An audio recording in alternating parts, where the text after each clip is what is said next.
Hey guys, যদিহে পোনপ্ৰথমবাৰৰ বাবে আমাৰ চেনেলটো চাই আছে, প্লিজ চেনেলটো সাবস্ক্ৰাইব কৰি কাষতে থকা বেল আইকনটো প্ৰেছ কৰি অল কৰি দিবলৈ নাপাহৰিব। ছতে কৈ বহাগে পালেহি ফুলিলে ফেবেলি লতা, কৈনো কৈ থাকোঁতে উৰকে নপৰে আমাৰে বিহুটি কথা। ছটোৰ শেষত আকৌ এইবাৰ বহাগ আহি পালেহি আৰু বহাগ মানে ৰঙালী কুলিক এটেকি নতুন কুঁহিপাত ফুল ফলৰ লগতে বৰদৈচিলাটো মাকৰ ঘৰলৈ যাব আছেই।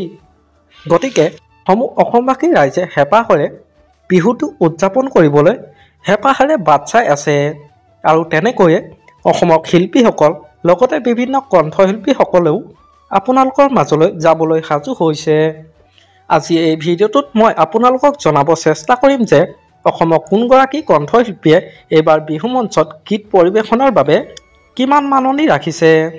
জনপ্ৰিয় কণ্ঠশিল্পী সুবাসনা দত্তই এইবাৰ বিহু মঞ্চত গীত পৰিৱেশনৰ বাবে 2 পৰা 3 লাখ টকা ল'ব। প্ৰিয়ংকা ভৰালীয়ে ল'ব 2,50,000 পৰা 3,50,000 টকা।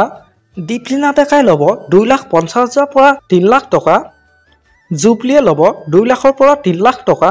ঋষা ভদ্ৰছে ল'ব 1,50,000 পৰা 2,50,000 টকা। দীপান্বিতা ডেকাই ল'ব 1 লাখৰ পৰা 2,50,000 টকা। পাপৰি গগৈ ল'ব 1 লাখৰ পৰা 2,50,000 টকা। গীতালি দেৱীয়ে ল'ব 1,50,000 পৰা 2 লাখ টকা। মানস ৰবিনে ল'ব 2 পৰা 3 লাখ টকা। আচুৰ্য বৰপাত্ৰ 3 পৰা 4 লাখ। নীল আকাশ 3 পৰা 4 লাখ। ভিগু কাশ্যপৰ 2 পৰা 3 লাখ। মৰ্মিতা মিত্ৰই ল'ব 1,50,000 পৰা 2,50,000 টকা। শেষত অসমৰ হাৰ্টথ্ৰব জুবিন গাৰ্গে ল'ব 6 পৰা 7 লাখ টকা। এওঁলোকৰ ভিতৰত আপোনালোকক কোনজন প্ৰিয় কমেণ্ট কৰি জনাবচোন।